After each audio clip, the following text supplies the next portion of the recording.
भगवान के नाम का कीर्तन करते थे, श्रीमन नारायण का जप करते थे।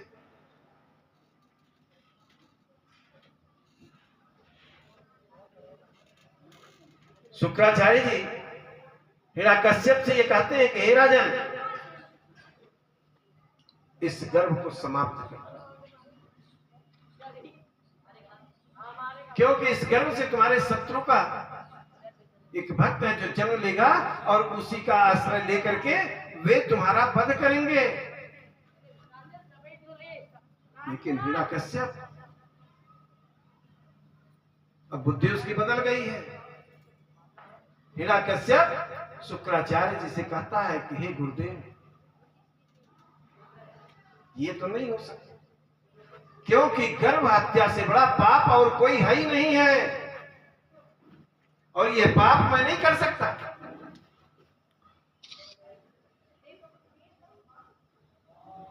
क्योंकि हमारे यहां गरुड़ पुराण में ये लिखा गया है कि लोह दारुण मयो पासो पुमान विद्यो विमुच्यते, पुत्र दारा मयो पासो पुमान विद्यो विमुच्यते। जब मनुष्य गर्भ में किसी बालक या बालिका की हत्या करता है तो यमराज के दूत जब आते हैं तो किसमें बांधते हैं? लोह रूपी पास, लोहे का पास है, उसी में बांध करके तब ले जाते।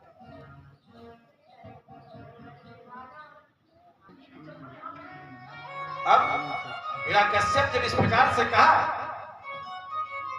तो दैत्यों के गुरु शुक्राचार्य जी थोड़ा नाराज हो गए, लेकिन फिर भी ब्रह्मास्त्र को चला दिया प्रहलाद को मारने के लिए, लेकिन मार नहीं पाए क्योंकि प्रहलाद श्रीमन नारायण का जप कर रहे थे।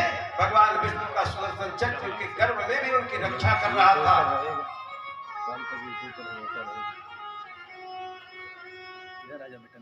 अब धीरे धीरे समय नजदीक आया, प्रहलाद का जन्म हुआ। जब ये 5 वर्ष के हो गए तो 5 वर्ष की अवस्था में हिरण्यकश्यप ने दैत्य गुरु शुक्राचार्य जी से कहा, हे गुरुवर, मेरे इस बालक को मेरे कुल की सारी विद्याओं को सिखा, सारी शिक्षा अपने सिखा दो, जिससे कि मेरे कुल की जो शिक्षा है उसमें ये पारंगत रहे, तब ये मेरा पुत्र राजा बनेगा। शुक्राचार्य जी बहुत शिक्षा दी, बहुत पढ़ाया, लेकिन प्रहलाद के अंदर केवल एक ही था कि कुछ नहीं, ये सारा संसार मिथ्या है, अगर सत्य है क्या है? भगवत भजन। प्रहलाद तो यहां तक करते थे कि जो अन्य दैत्यों के पुत्र शुक्राचार्य जी के यहां शिक्षा ग्रहण करते थे उनको रात्रि में जगा देते, और रात्रि में जगा करके कमरे में बैठ जाते।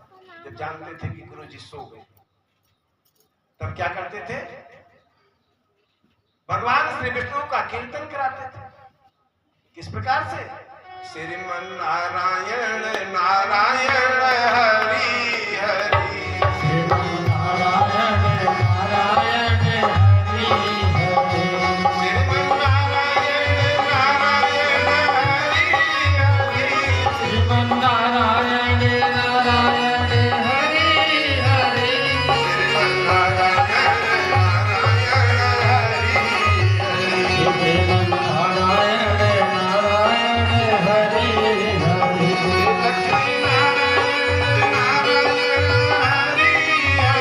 नारायण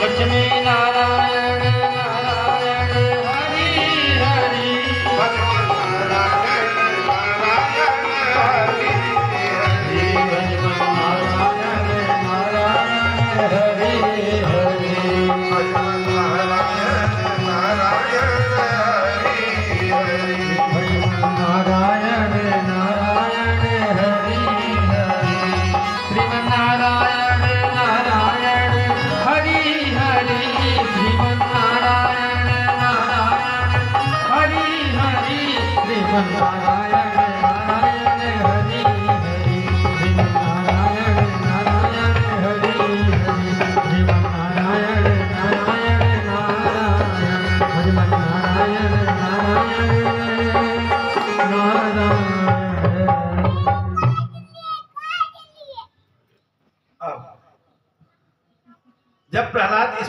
से रात्रि में दैत्य बालकों को जगा करके कीर्तन कराते थे, कहते थे कि भगवान विष्णु के अलावा इस संसार में और कोई सत्य नहीं है, केवल उन्हीं का भजन ही सत्य है। जो मेरे साथ शुक्राचार्य जी प्रहलाद को लेकर के हिरण्यकश्यप के यहाँ, हिरण्यकश्यप से कहते हैं कि हे राजन, आपका ये बालक आपके कुल की शिक्षा को नहीं ग्रहण करेगा। मेरे आश्रम में जो बालक अन्य ऋषिपुत्रों, अन्य दैत्यों के जो बालक है, उनकी भी बुद्धि को ये बिगाड़ रहा है। आपके शत्रु विष्णु के नाम का ये बराबर कीर्तन कराता है। मैं इसे शिक्षा नहीं दे सकता।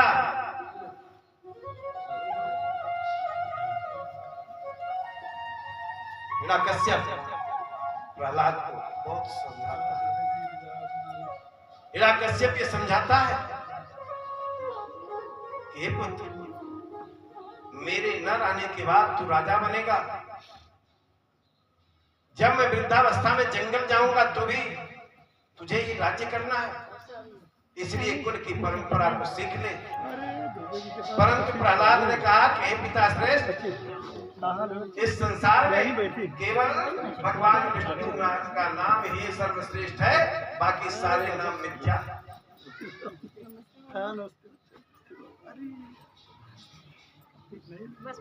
हिरण्यकश्यप को बड़ी चिंता हो गई कि मेरा ये पुत्र मेरी बात नहीं मान रहा है, और लोग कैसे मानेंगे? मेरी सारी प्रजा, जब मेरा पुत्र ही मेरी बात नहीं मानेगा तो और सारी प्रजा मेरी बात कैसे मानेगी? इसी चिंता में चिंतित रहने लगा। तो जब चिंता रूपी सर्प किसी के शरीर में बैठ जाता है तो क्या होता है? गोस्वामी तुलसीदास जी ने रामचरितमानस के उत्तरकांड में लिखा है कि चिंता सापेनी को नहीं खाया, चिंता सापेनी को नहीं खाया, तो जग जाहिर व्यापी माया, तो जग जाहिर व्यापी माया। श्री राम जय राम जय जय राम, श्री राम जय राम जय जय राम। मनुष्य को जब चिंता रूपी सर्प ग्रस्त लेता है, अर्थात मनुष्य को जब चिंता सताने लगती है, और किसको चिंता नहीं सताती? चिंता तो सबको सताती है, लेकिन एक व्यक्ति ऐसा है जिसको चिंता नहीं सताती। कहाँ गए थे? जिसको इस संसार की माया नहीं छुए है, माया से जो परे हैं, उनको चिंता कभी नहीं सताती। लेकिन जो पुत्र पौत्र धन दौलत घर द्वार इन सब की चिंता में पड़े हैं, उन्हें तो चिंता है ही, उन्हें कोई रोक नहीं पाएगा। तो प्रहलाद को इन सब से कोई मतलब नहीं था, इसलिए प्रहलाद को कोई चिंता नहीं थी। तो हिरण्यकश्यप ने कहा कि मेरा पुत्र ही मेरी चिंता का कारण बना हुआ है। सारी प्रजा तो मेरी बात मान लेती है, लेकिन मेरा पुत्र मेरी बात नहीं मानता। आज उसी की चिंता से मैं व्याकुल हूं। अब तो मैं ये चाहता हूं कि मेरा ये पुत्र किसी भी प्रकार से मृत्यु को प्राप्त, क्योंकि इसको मारने के लिए मैंने बहुत उपाय किए। पहाड़ों पर से ढकेला, सर्पों की कोठरी में बंद किया, विष भी पिलाया, लेकिन इसकी मृत्यु नहीं।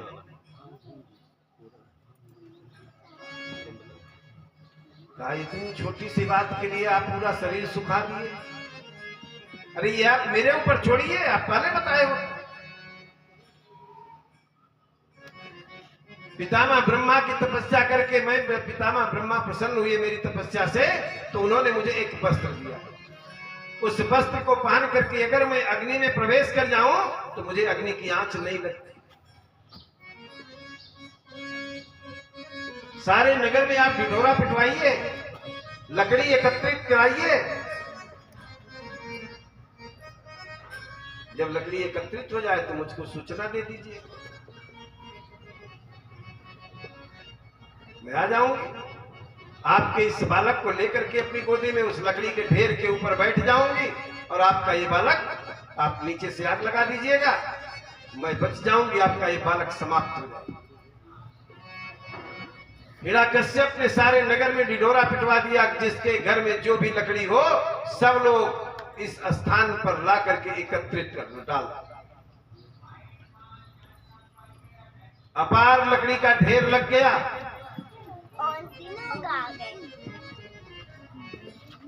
फाल्गुन मास के शुक्ल पक्ष की पूर्णिमा तिथि को यह निश्चित हुआ कि लकड़ी में आग लगाई जाएगी।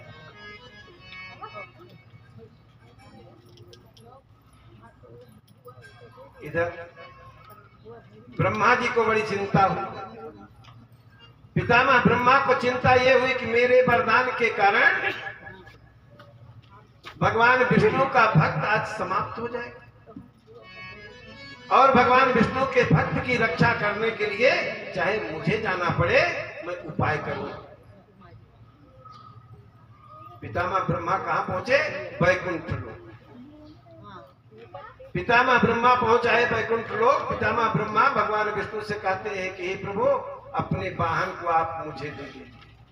भगवान विष्णु ने कहा तुम्हारे पास वाहन नहीं है, जब सबको वाहन मिला हुआ है तो मेरा वाहन तुम क्या करो? कहा प्रभु आज आपके वाहन की आवश्यकता है, क्योंकि आपके वाहन गरुड़ जी चोरी करने में बड़े निपुण हैं। जबकि गरुड़ जी जब उड़ते थे तो गरुड़ जी के उड़ने पर उनके पंखों से सामवेद की ध्वनि निकलती थी।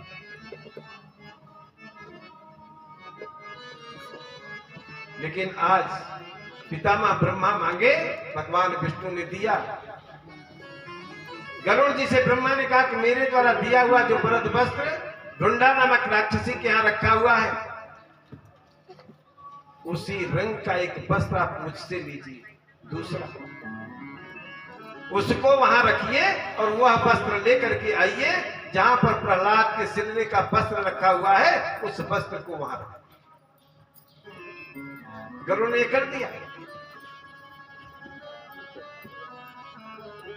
ढूंढा नामक राक्षसी के वस्त्र को गरुड़ जी चुराए और ले जाकर के कहां रखा? जहां पर प्रहलाद का सिलने का वस्त्र रखा, और दूसरा वस्त्र ढूंढा नामक राक्षसी के यहां रखा। अब वो तो समझ रही है कि ब्रह्मा जी ने जो वरदान दिया था वही वस्त्र मैं धारण कर रही हूं, लेकिन वो वस्त्र था नहीं। धीरे धीरे समय नजदीक आया। पूर्णमासी तिथि को ढूंढा नामक राक्षसी प्रहलाद के पास पहुंची। हिरण्यकश्यप के यहाँ पहुंची और हिरण्यकश्यप के यहाँ पहुंच करके बड़े प्रेम से प्रहलाद को अपनी गोदी में उठा लिया। बुआ तो लगती ही, दो चार बार भगवान का नाम लीजिए आ जाएगा। सीता सीता सीता सीता राम गाइए, सीता सीता सीता सीता राम गाइए, ओ सीता राम गाइए, सीता राम गाइए। देखिए आप लोग भी हमारे साथ में बोले सीता राम गाइए, सीता राम गाइए, ओ सीता राम सीता राम सीता राम गाइए, सीता राम सीता राम सीता राम गाइए। राम आएंगे जरूर जरा तुम बुलाइए, आएंगे जरूर जरा तुम बुलाइए। सीता सीता सीता सीता राम गाइए, सीता सीता सीता सीता राम गाइए। देखिए आप लोग ताली बजा रहे हैं, बोल नहीं रहे। सीता राम गाइए, सीता राम गाइए, ओ सीता राम गाइए, सीता राम गाइए। सीता राम राजा राम सीता राम गाइए, सीता राम राजा राम सीता राम गाइए। हम आएंगे जरूर जरा तुम बुलाइए, सीता सीता सीता सीता राम गाइए, सीता सीता सीता सीता मोबाइल सीता सीता सीता सीता राम गाइए, सीता सीता सीता सीता राम गाइए, ओ सीता राम गाइए। राम गाइए, ओ सीताराम राजा राम सीताराम गाइए,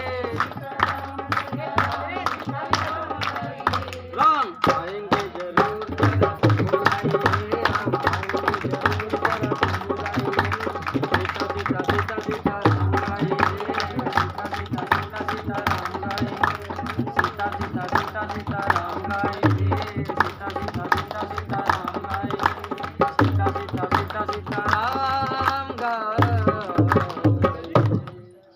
आपको बैठने दिक्कत होती पैर में आइए आइए अरे पैर मजीरा कहाँ रखा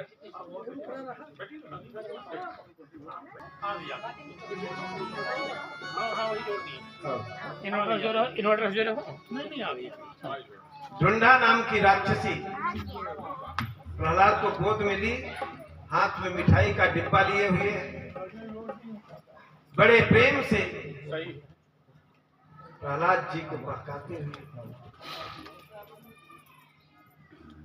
मीठी मीठी बातें करते हुए प्रहलाद को लेकर के उस लकड़ी के ढेर के ऊपर बैठ गए।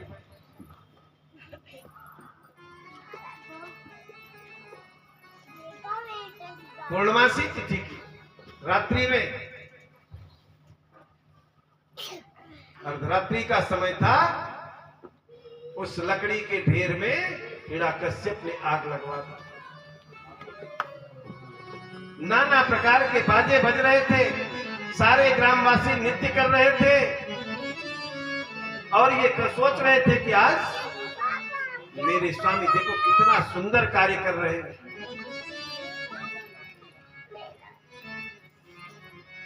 ये पूरे ग्राम की जो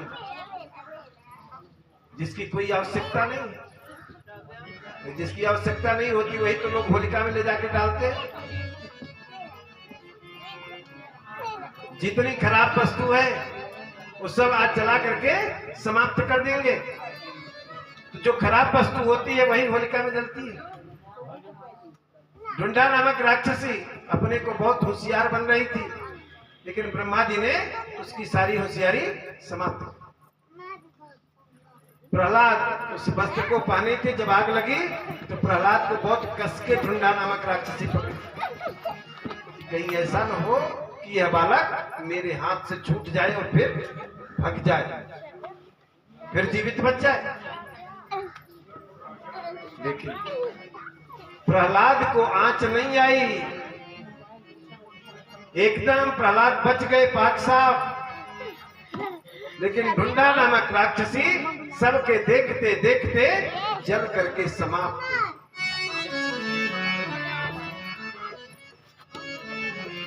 जब ढूंढा नामक राक्षसी समाप्त हुई कमरे में नीचे बंद करना तो हिरण्यकश्यप क्या कहता है, आज इसी दुष्ट के कारण मेरी बहन जलकर समाप्त हो गई।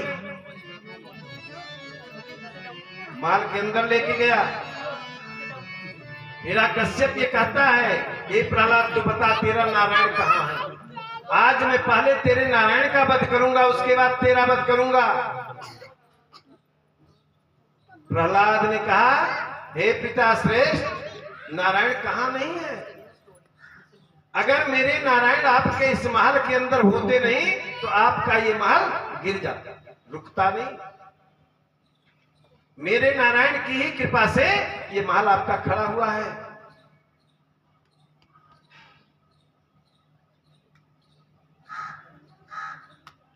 जब हिरण्यकश्यप ये सुना तो तुरंत म्यान से तलवार निकाला और कहा कि देखता हूं आज तेरा नारायण तेरी रक्षा कैसे करता है, और सबसे पहले तेरे नारायण का वध करूंगा। कहाँ है नारायण, कहाँ है नारायण, यही कहता हुआ अपनी तलवार को चारों तरफ घुमाने लगा। जब चारों तरफ घुमाने लगा वह तलवार जाकर के खंभे में लड़ी। जैसे खंभे में लड़ी तैसे उस तलवार के लड़ने से खंभे का थोड़ा सा हिस्सा टूटा और भगवान विष्णु नरसिंह रूप में अवतार लिए। बोलो श्री विष्णु भगवान की जय हो। भक्त के भाव में भगवान को आते देखा, भक्त के भाव में भगवान को आते देखा।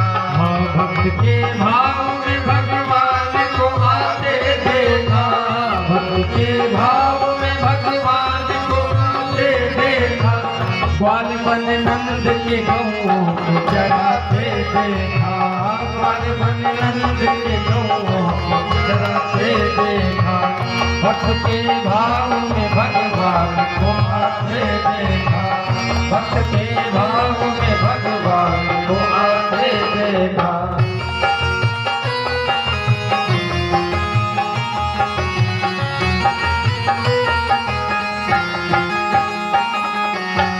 तेरे जमुना के खड़े बंसी बजाते देखा, तेरे जमुना के खड़े बंसी बजाते देखा।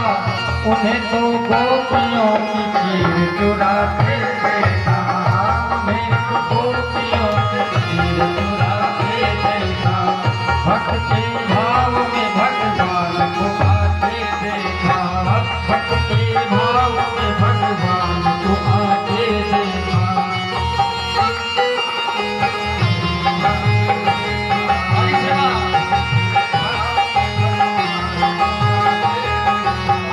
भक्त प्रहलाद को जब दुष्ट ने सताया था, भक्त प्रहलाद को जब दुष्ट ने सताया था। जकड़ जंजीर में पर्वत से जा गिराया था, जकड़ जंजीर में पर्वत से जा गिराया था। पिता होली के गोद अग्नि को लगाया था, पिता होली की गोद अग्नि को लगाया था। बांध के खंभ में जब खड़ग को जलाया था, बांध के खंभ में जब खड़ग को जलाया था। धारी नरसिंह रूप खंभ में आते देखा, धारी नरसिंह रूप खंभ में आते देखा। भक्त के भाव में भगवान को आते देखा, भक्त के भाव में भगवान को आते देखा।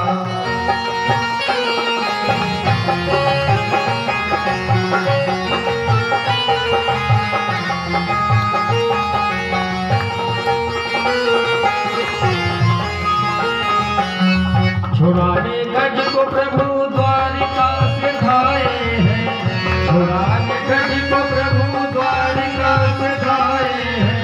प्रेम भिखनी के प्रभु झूठे बैर खाए हैं, प्रेम भिखनी के प्रभु झूठे बैर खाए हैं। नाई बन बंद के नजर को लगाते देखा, कभी सुदाम की गंध कमाते देखा।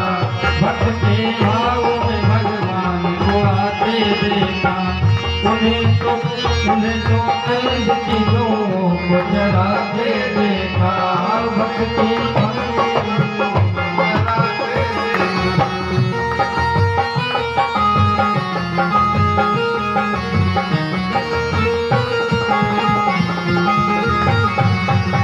भक्त के भाव में भगवान को आते देखा, भक्त के भाव में भगवान को आते देखा, भक्त के भाव में भगवान को आते देखा, भक्त के भाव में भगवान को आते देखा, भक्त के भाव में भगवान को आते देखा। बाल बंद के गौओं को चढ़ाते आते देखा, भक्त के भाव में भगवान को आते देखा, भक्त के भाव में भगवान को आते देखा, भक्त के भाव में भगवान को आते देखा। बोले भक्त भगवान की।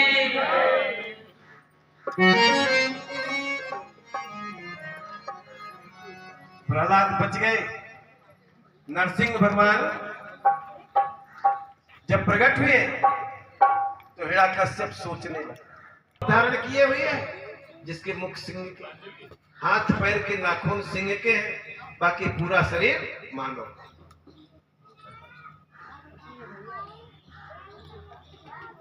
प्रहलाद मारे भय के कारण रोते हुए एक कोने में जाकर के चुप के खड़े रहे, आंसू बहा। नरसिंह भगवान के पास क्रोध बहुत था, इतना क्रोधित थे, ऐसा मालूम पड़ता था कि मानो सारी सृष्टि उलट देंगे। नरसिंह भगवान को देख करके हिरण्यकश्यप भागने लगा। जब हिरण्यकश्यप भागना शुरू किया तो नरसिंह भगवान लपक करके हिरण्यकश्यप को पकड़ लिया और पकड़ करके लेकर के चौखट के ऊपर बैठा। जो वरदान मांगा था वो वरदान भी सत्य करना था। न घर के भीतर मरूं न बाहर, तो घर के भीतर बाहर का पता कहां से लगता है? चौखट से। इसलिए नरसिंह भगवान चौखट के ऊपर बैठे। ना पृथ्वी पर मरूं न आकाश में मरूं, अपनी जांघों को इतना विस्तृत किया कि उसी के ऊपर हिरण्यकश्यप को लिटा दिया। उसका शरीर का एक भी अंग पृथ्वी से स्पर्श नहीं। न दिन में मरूं न रात में मरूं। उस समय दिन और रात्रि के मध्य में गोधूली का समय था, जो न दिन में होती है और न रात्रि में होती, दोनों के मध्य का समय। 4 वरदान मांगा था, चारों वरदान सत्य हो गया। नरसिंह भगवान हिरण्यकश्यप के हृदय को फाड़ दिए, उसके रक्त का पान किया। हिरण्यकश्यप समाप्त हो गया। जैसे हिरण्यकश्यप समाप्त होता है, देवता लोग आकाश से पुष्पों की वर्षा की, का क्रोध शांत हो जाए। नहीं शांत हो। देवताओं ने नाना प्रकार के बाजे बजाए, इसकी ध्वनि को सुन करके इनका क्रोध शांत हो जाए, लेकिन नरसिंह भगवान का क्रोध शांत नहीं।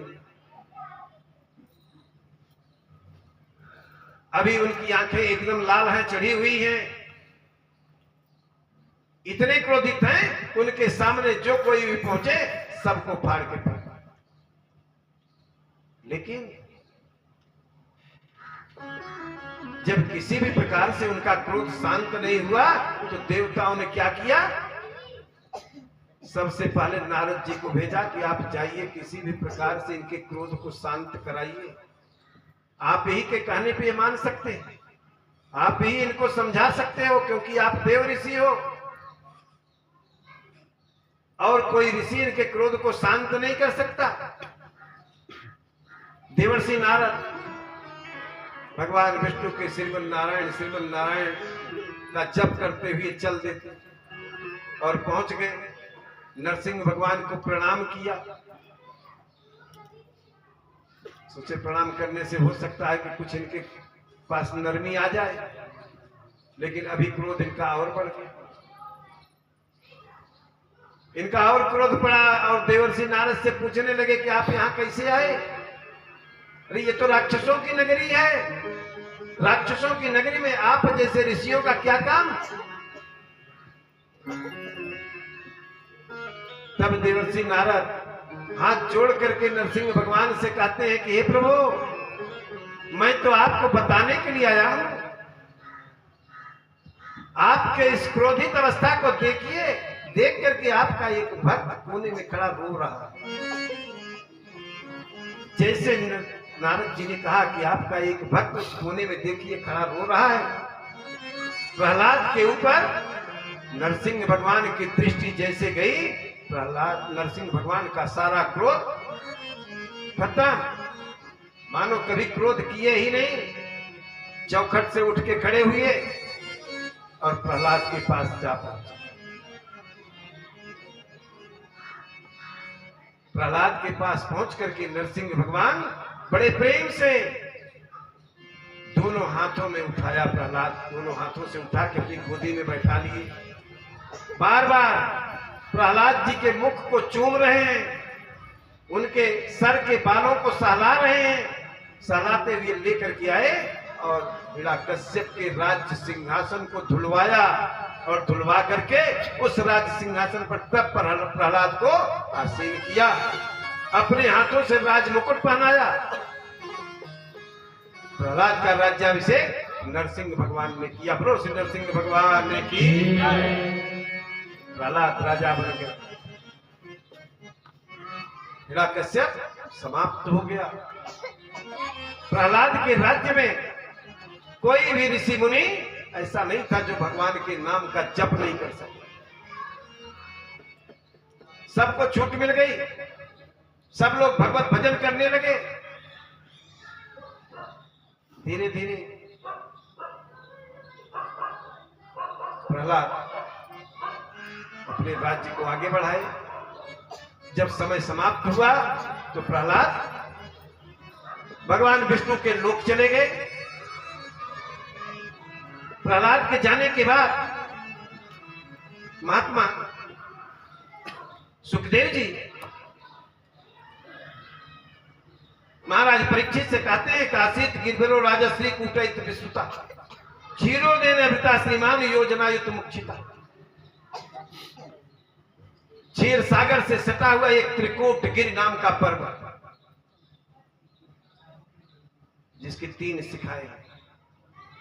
एक शिखा सोने की, एक चांदी की और एक लोहे की। जो सबसे ऊंची शिखा है, ये 3 शिखा, सोना, चांदी और लोहा। इसी के कारण इसका नाम त्रिकूट गिर पड़ा। यह त्रिकूट गिर पर्वत 10,000 योजन ऊंचा है और 10,000 योजन चारों तरफ फैला हुआ है। क्षीर सागर की तरंगें जब इस त्रिकूट गिर पर्वत के ऊपर पड़ती हैं तो ऐसा मालूम पड़ता है कि मानो ये क्षीर सागर त्रिकूट गिर पर्वत को धोने का काम करता है।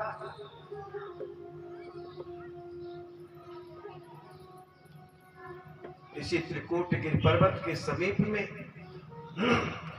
इसकी तलाटी में एक गजेंद्र निवास कर अपने पत्नी और बच्चों के साथ वो निवास कर रहा, इधर उधर भटक घूम रहा। सुखदेव जी ने तो यहां तक कहा कि उस गजेंद्र की आवाज को सुन करके सिंह लोग उस स्थान को, उस वन को छोड़ के दूर भाग जाते। महाराज परीक्षित को संदेह उत्पन्न हो गया। महाराज परीक्षित ने कहा कि प्रभु, आज तक तो मैंने ये सुना कि जिस वन में सिंह रहते हैं उस वन में हाथी नहीं जाते, लेकिन हाथियों के वन में तो सिंह चले जाते थे शिकार करने। लेकिन आज आप उल्टा बता रहे हो कि गजेंद्र जिस स्थान पे रह रहा है वहां पर कोई हाथी नहीं जाता। ऐसा क्यों?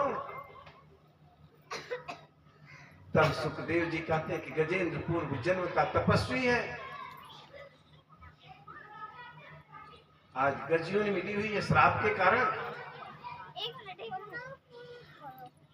तपस्या करते समय इसे श्राप मिला। जहां पर भगवान के नाम का जप होता है, भजन होता है, कीर्तन होता है, वहां पर भला कोई दुष्ट जा सकता है? दुष्ट तो नहीं जाएगा जहां पर भगवान का भजन होगा। एक दिन 2 दिन अगर जाएगा तो तीसरे दिन अपने आप नहीं जाएगा, क्योंकि उसके मन की कोई बात नहीं है। हिरण्यकश्यप ओ गजेंद्र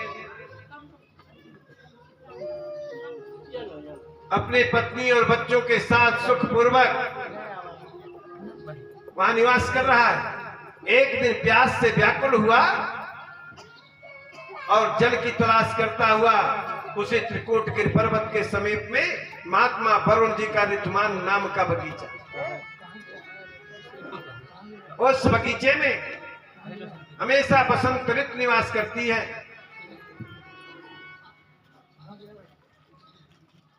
जहां पर उसके मध्य में एक सरोवर, उस सरोवर में कमल के पुष्प खिले हुए हैं। उस कमल के पुष्प के ऊपर भंवरे मंडराते हैं। जब हवा चलती है तो उसकी पराग उस तालाब में गिर जाता है, जिससे उसका जल बहुत ही सुगंधित है। जल की तलाश करता हुआ गजेंद्र ऋतुमान नाम के बगीचे में जा पहुंचा।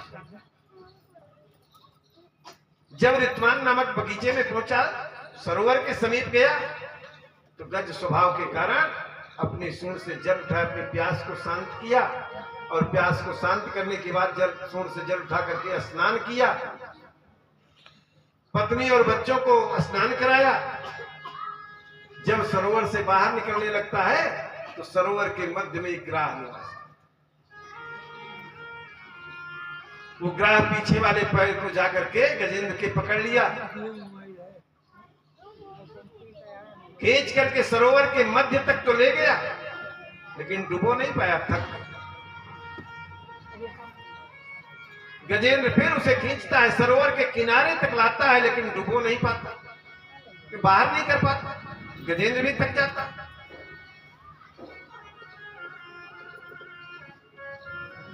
गजेंद्र और ग्राह का यह युद्ध 10,000 वर्ष तक चला। आकाश में खड़े देवता लोग देख रहे हैं, सोच रहे हैं कि देखो किसकी विजय होती है।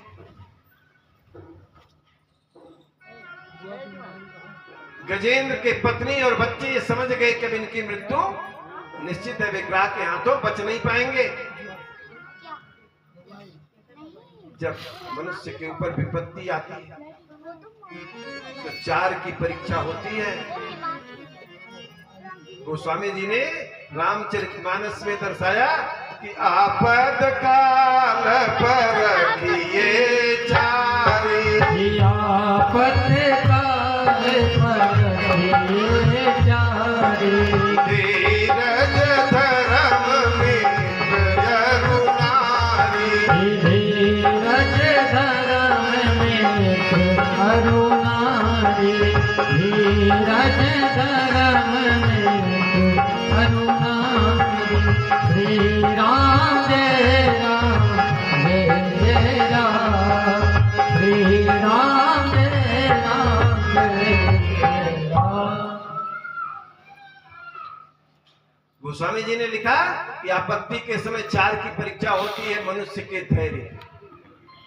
जब कोई विपत्ति आवे तो मनुष्य को अपना धैर्य नहीं खोना चाहिए। जब मनुष्य अपना धैर्य खो देता है तब क्या होता है, सब कुछ उसका चला जाता है, कुछ बचता नहीं।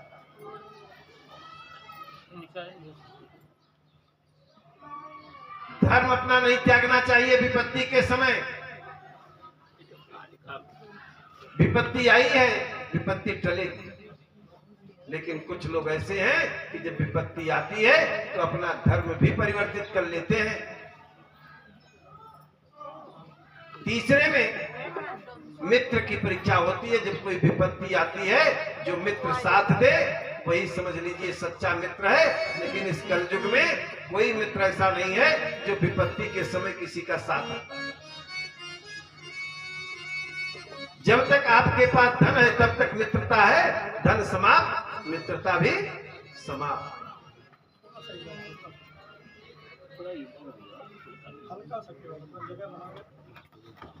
कुछ स्त्रियां भी ऐसी हैं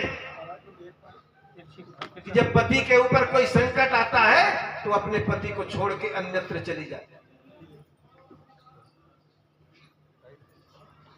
तो ये तो गोस्वामी जी ने बहुत पहले लिखा, जो आज अभी देखने को मिल रहा है, आगे और देखने को मिलेगा।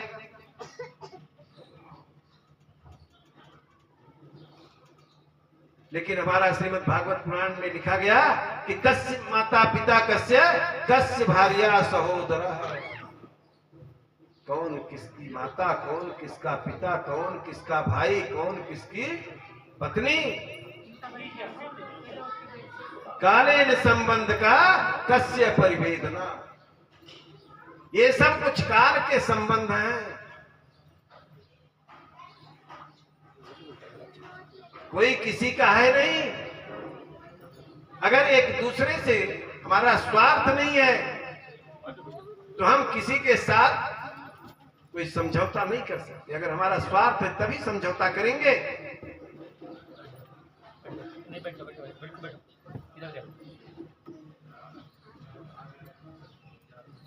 पत्नी बच्चे सब छोड़ के चले गए।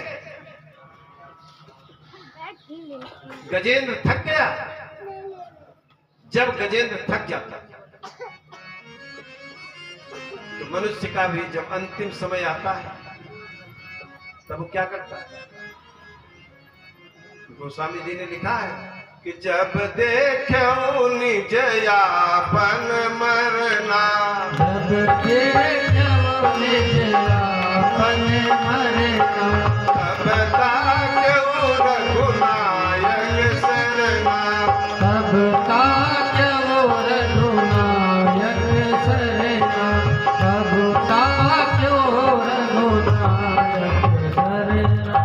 मनुष्य की मृत्यु जब नजदीक आती है, जब जान लेता है कि अब मैं बिस्तर से नहीं उठ पाऊंगा, जब तक चलने फिरने की सामर्थ्य थी तब तक तो धन बटोरने में लगा था कि मैं अपने पुत्रों को कितना बटोर के दे जाऊं कि उनको काम न करना पड़े, मेरे ही धन से वो उनका जीवन व्यतीत हो जाए।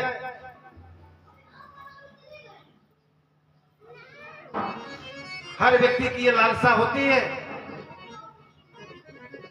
लेकिन नहीं, आप चाहे जितना दे के जाइए, अगर वो सुपुत्र है तो आपके धन को संचित रखेगा, लेकिन अगर कुपुत्र है तो क्या करेगा? समाप्त कर देगा। और अगर वो सुपुत्र है तो आपके धन की उसे आवश्यकता नहीं है, वो इतना कमा लेगा कि आपके धन की आवश्यकता उसे नहीं पड़ेगी। केवल कुपुत्र ही हैं जो पिता के धन की आशा करते हैं कि इनके मरने के बाद ये सब मेरे नाम आएगा, तब मैं खर्च करूंगा।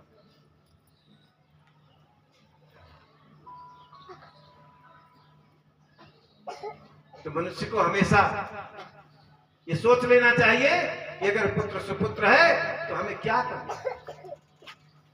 वो तो इतना कमा रहा है कि हमारे न रहने पर भी उसका जीवन सुचारू रूप से चल जाएगा, और कुपुत्र के लिए मैं धन रख करके क्या करूं?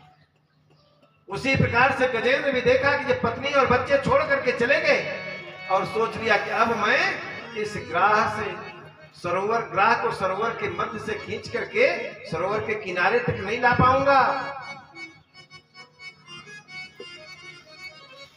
तब गजेंद्र क्या कहता है कि ओम नमो तस्मै भगवते, ओम नमो भगवते तस्मै यत् एतत् चिदात्मिकम। भगवान विष्णु को याद करता है, हे सच्चिदानंद रूप, अब मैं आपकी शरण में हूं। शरण में आए हैं हम तुम्हारी, दया करो हे दयालु भगवान। शरण में आए हैं हम तुम्हारे, दया करो हे दयालु भगवान। दया करो हे दयालु भगवान, दया करो हे दयालु भगवान। संभालो बिगड़ी दशा हमारी, संभालो बिगड़ी दशा हमारी। दया करो हे दयालु भगवान। शरण में आए हैं हम तुम्हारी, दया करो हे दयालु भगवान।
प्रदान कर दो महान शक्ति, प्रदान कर दो महान शक्ति।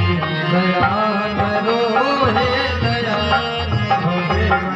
शरण में आए हैं हम तुम्हारे, दया करो हे दयालु भगवान बिगड़ी दशा हमारी दया करो हे दयालु भगवान दया करो हे दयालु भगवान दया करो हे दयालु भगवान। बोले बाल कृष्ण लाल की। भगवान विष्णु जैसे गजेंद्र ने सच्चिदानंद रूप का शेष सैया पर भगवान विष्णु लेटे हुए हैं, लक्ष्मी जी जिनके चरणों के पास बैठी चरण सेवा कर रही है। आज जैसे गजेंद्र ने पुकारा तैसे भगवान विष्णु चौंक करके उठ के बैठे। लक्ष्मी ने पूछा, ये नाथ क्या हुआ, इतने घबराए हुए क्यों हैं? भगवान विष्णु वहां से तुरंत चल देते हैं। कवि ने लिखा है, हाथी कह धाये हरि गज को देख निराश। गज को निराश देख करके भगवान विष्णु ने हाथी शब्द का उच्चारण किया केवल, और उसमें क्या कहा, कैसे, हाँ उच्चारो बैकुंठ में थी हाथी के पास। हाथी शब्द के उच्चारण में जितना समय लगता है उतने समय में भगवान विष्णु गजेंद्र के समीप पहुंच गए। गजेंद्र अपनी तरफ आता हुआ देखा भगवान विष्णु को, तो क्या करता है, चालाक तो बहुत, हाथी आज भी चालाक होते हैं। अपने सूंड से कमल का पुष्प तोड़ा, ऊपर को उठा दिया, सोचा कि कहीं ऐसा न हो कि ये ग्रह मुझे डुबो दे। स्वामी मेरी रक्षा के लिए आ रहे हैं, उनका आना व्यर्थ हो जाए, तो इसी कमल के पुष्प के सहारे मेरे प्राणों की रक्षा कर देंगे। गजेंद्र के उस कमल के पुष्प को भगवान विष्णु ने देखा, कहा देखो इतने संकट के समय इसकी मृत्यु नजदीक है, फिर भी ये मुझे कमल का पुष्प अर्पित कर रहा है। भगवान विष्णु उस कमल के पुष्प को लिए गजेंद्र के सूंड को पकड़े और गजेंद्र को ग्राह के समेत सरोवर से बाहर लिया। सुदर्शन चक्र के द्वारा भगवान विष्णु ने ग्राह के मुख को फाड़ा, गजेंद्र को ग्राह की पीड़ा से मुक्ति दी। ग्राह रूप त्याग करके गंधर्व रूप में आकर के वो ग्राह भी भगवान विष्णु की स्तुति किया और गंधर्व लोक चला गया। गजेंद्र की स्तुति सुन करके भगवान विष्णु गजेंद्र को अपने साथ लेकर के गए। महाराज परीक्षित पूछने लगे कि ये गजेंद्र कौन, पूर्व जन्म में इसने कौन सा ऐसा कार्य किया था कि जो भगवान विष्णु इसकी पुकार, एक ही पुकार पर दौड़े चले आए। ये ग्राह कौन है जो भगवान विष्णु के हाथों मृत्यु को पा करके मुक्ति पाया? ये सारी कथा मुझे विस्तार के साथ बताएं। तो कहता सुखदेव ये राजा ने, गजेंद्र जो है पूर्व जन्म का पांडु देश का राजा, इसका नाम इंद्रद्युम्न था। जब इसका चौथापन आया तो राज्यपाट सब कुछ त्याग करके जंगल में तपस्या के लिए चला, मलयाचल पर्वत पर तपस्या कर। एक कुटिया बनाया, कुटिया के बाहर तपस्या कर रहा था। इतने में इसकी तपस्या पूरी होने का समय आ गया था। उसी समय महात्मा अगस्त जी अपने शिष्य मंडली के साथ जा रहे थे और महात्मा अगस्त जी जब उधर से गुजरे तो देखा महात्मा अगस्त जी ने कि तो राज ऋषि का एक कर्तव्य होता है कि ब्रह्म ऋषियों का सम्मान करें, आदर करें। लेकिन राज ऋषि होकर के ये हाथी की भांति यहाँ बैठा हुआ है, गज की भांति बैठा हुआ है। महात्मा अगस्त जी को क्रोध आया और क्रोध में आकर के महात्मा अगस्त जी ने इंद्रद्युम्न को श्राप दिया कि जिस तरह से गज की भांति तू यहां बैठा है, जा तुझे गज योनि प्राप्त हो। महात्मा अगस्त जी के श्राप के कारण महात्मा इंद्रद्युम्न को गज योनि प्राप्त हुई। ये जो ग्रह था, ये पूर्व जन्म का हुहू नामक गंधर्व है। एक समय की बात है, अपनी पत्नियों के साथ वन विहार कर रहा था। वन में विचरण करते करते मंदाकिनी के तट पर जा पहुंचा और जब मंदाकिनी के तट पर पहुंचा तो वहां पर जल क्रीड़ा करने के लिए पत्नियों को साथ में लिया और मंदाकिनी के जल में प्रविष्ट हुआ। इतने में महात्मा देवल ऋषि मंदाकिनी के जल में स्नान करने के लिए पहुंचे। हुहू नामक गंधर्व की पत्नियां तो मंदाकिनी से बाहर निकली, अपने अपने वस्त्रों को धारण कर लिया, लेकिन ये ग्रह की बात मंदाकिनी के जल में छुप गया। जब महात्मा देवल ऋषि डुबकी लगाए तो पीछे से पैर पकड़ करके खींचने लगे। महात्मा देवल ऋषि को क्रोध आया, उन्होंने श्राप दे दिया कि हुहू, जिस प्रकार से ग्रह की बात तू मेरे पैर को पकड़ा है, जा तुझे ग्रह योनि प्राप्त। जब इसका मद दूर हुआ, बारूणी का पान किया, बारूणी की नशा जब उतरी तो ये महात्मा देवल ऋषि के समीप गया, उनके चरणों को पकड़ लिया। तो संतों का हृदय किस तरह से होता है, गोस्वामी जी ने लिखा, संत हृदय नवनीत समाना। मक्खन थोड़ी ठंडी आई तो जम के पत्थर हो जाता, लेकिन थोड़ी सी गर्मी मिली तो पिघल के पानी। जब वहां पर पैर को पकड़ा तो महात्मा को क्रोध आया तो श्राप दिए, लेकिन जब पैर पकड़ करके माफी मांगने लगा तो थोड़ी दया आई और उन्होंने कहा कि जा तुझे ग्रह योनि तो मिलेगी। लेकिन जब तू गजेंद्र के पैर को पकड़ेगा, गजेंद्र की पुकार पर भगवान विष्णु आएंगे उनकी रक्षा करने, उनके हाथों तेरी मृत्यु होगी तो तू ग्रह योनि से मुक्त हो जाएगी। आज वही गजेंद्र की पुकार पर भगवान विष्णु आए, ग्रह को ग्रह योनि से मुक्त किया। वो हुहू नामक गंधर्व बन करके गंधर्व लोक को चला गया भगवान विष्णु की स्तुति करके, और भगवान विष्णु गजेंद्र को लेकर के अपने साथ वैकुंठ गए। जो व्यक्ति इस कथा को गजेंद्र मोक्ष नामक स्तोत्र का पाठ प्रतिदिन प्रातः काल स्नान आदि क्रिया से निमित्त होकर के करते हैं, वे समस्त पापों से मुक्त होकर के अंत में भगवान विष्णु के लोक में वास पाते हैं। बोलो श्री वृंदावन बिहारी लाल की।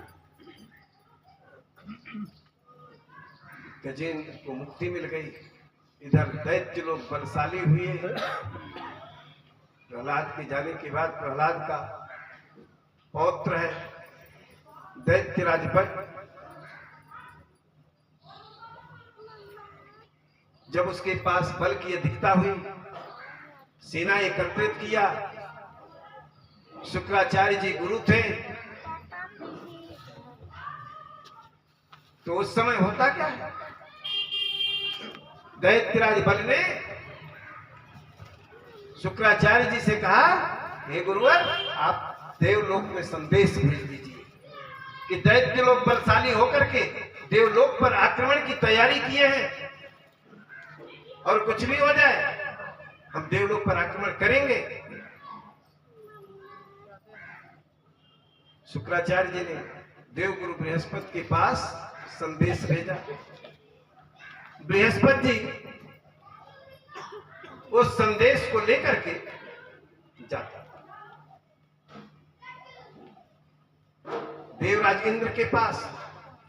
इंद्र की सभा लगी हुई थी, इंद्र भी बारूणी का पान पी करके मदमस्त, इतना बारूणी पिया था, इंद्र को कुछ भी पता नहीं कि मेरे इस माल में, इस राजसभा में कौन आया और कौन चला गया, कुछ नहीं पता।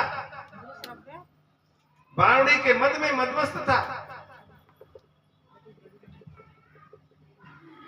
देवगुरु बृहस्पति जी पहुंचे, उनका आदर सत्कार नहीं हुआ। संदेश लेकर के गए थे, उस संदेश को पूछने वाला कोई नहीं था कि आप कौन सा संदेश लेकर के आए हो।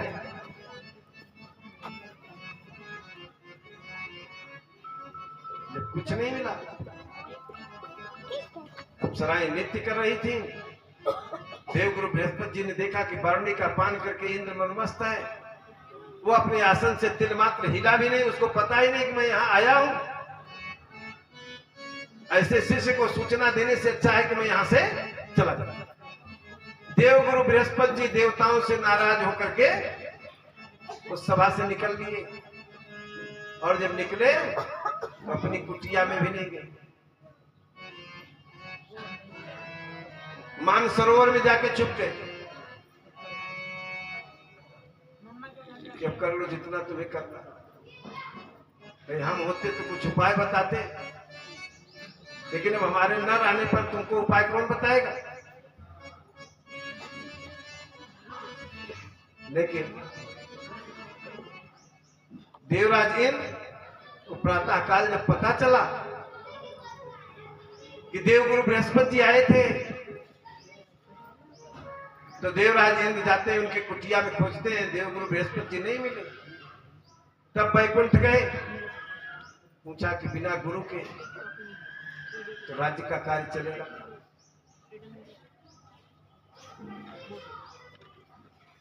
किसको गुरु बनाया जाए। भगवान विष्णु ने कहा कि अगर तुम चाहते हो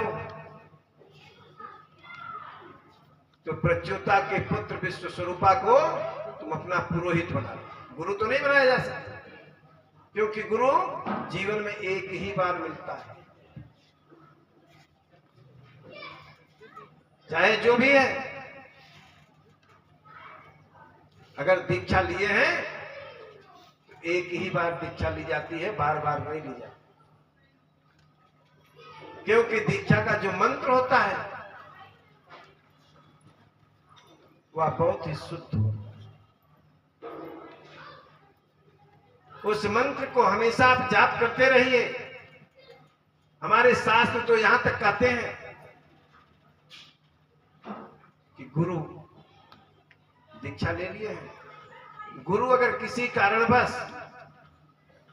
अपने रास्ते से भटक गया, दूसरे रास्ते पर जा रहा है, गलत रास्ते पर जा रहा है, तो गुरु का त्याग किया जा सकता है।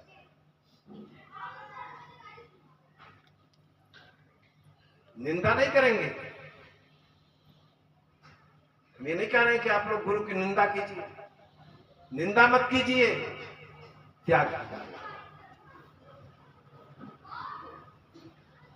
और त्यागने से क्या होगा।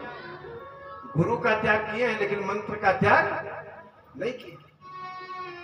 मंत्र में कोई दोष नहीं है, मंत्र का जाप कीजिए, लेकिन दोबारा दीक्षा लेने का विचार अपने मन में कभी मत लाइएगा। अभी मेरे यहाँ के बहुत से शिष्य जो गुजरात में रहते थे, आसाराम जी से मंत्र ले लिए, और जब उनको जेल हुई तो कहते हैं कि महाराज अब हमको फिर से मंत्र दीजिए। तो हमने कहा भैया क्यों दे।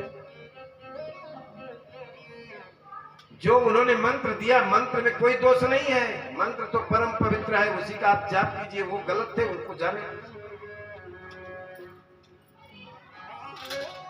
जो गलत किया वो जाएगा, वो भोगेगा।